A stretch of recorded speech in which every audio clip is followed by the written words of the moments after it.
Hearing the word pirate doesn't conjure up images of impressive feats of engineering or amazing architecture. Instead, the word pirate conjures up images of a ship gracefully sailing through the ocean, or the brutal carnage that erupts when pirates attack a ship. But the image that's brought up the most is the treasure that pirates accumulate throughout their career. Most pirates lose their treasure, losing it to authorities or a mutinous crew before having a chance to spend it. But there are stories of treasure that was hidden, hoards still out there waiting to be discovered. Treasure hunters have chased after these stories, and they've led to some amazing discoveries, like the Whydah Galley, Black Sam Bellamy's lost flagship, and all of her treasure. But others remain elusive.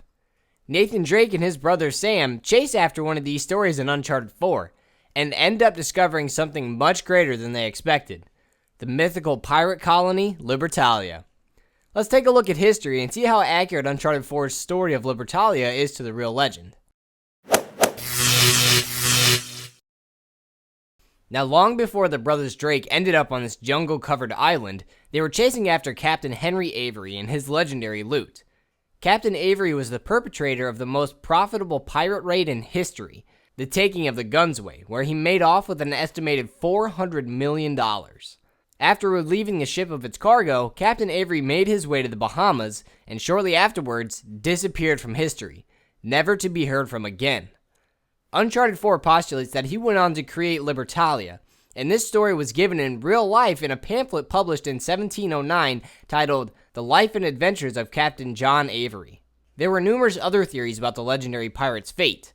A book titled Pirates of the New England Coast says he changed his name and lived his life in peace, dying on June 10, 1714. While Charles Johnson, a British biographer, says he was cheated out of his fortune by merchants and died a poor man. Whatever the theory, though, the man disappeared from recorded history, so we don't know if he was buried as a pauper or if he established a pirate colony in Madagascar. Now, Captain Thomas 2 should be a familiar name to those that have completed the game. 2 was Avery's number 2. You get it? Because his name was 2 and he was like his second in command or whatever? Oh, that's a good one. Anyways, unlike Captain Avery, 2 himself is actually associated with the real-life Libertalia legend. He helped boost the numbers of the colony and establish the socialist ideas that governed it. He then tried increasing the wealth of the colony, whereupon he met his end, attempting to take the Gunsway with Captain Avery.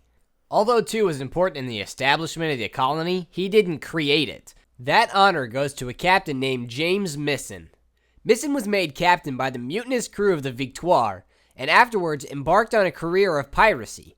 While doing what pirates do, they came to a bay that seemed like it came out of a postcard, and decided to settle down and build a colony.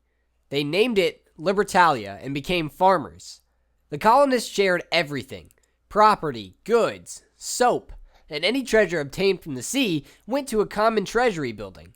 The colony lasted for 25 years before ending under uncertain circumstances. This description of the colony is very much in line with what we see in-game, especially in regards to the treasury building. Perhaps the colony came to an end in a similar way to Uncharted.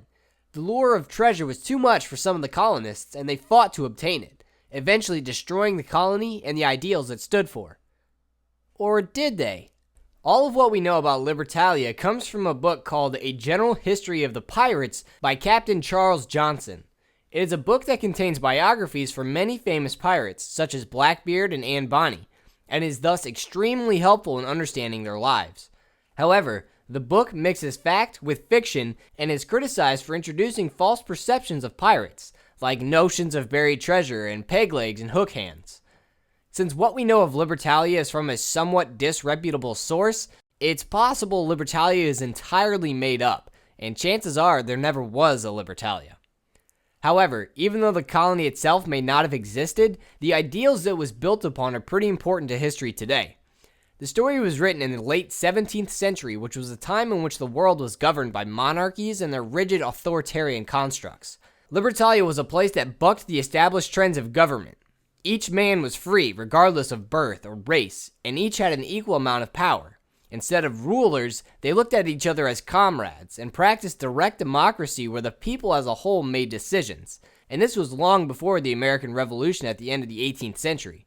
And their sharing of property in the socialist economy was established long before the Russian Revolution of the beginning of the 20th century. You know, maybe that's the real treasure of Libertalia.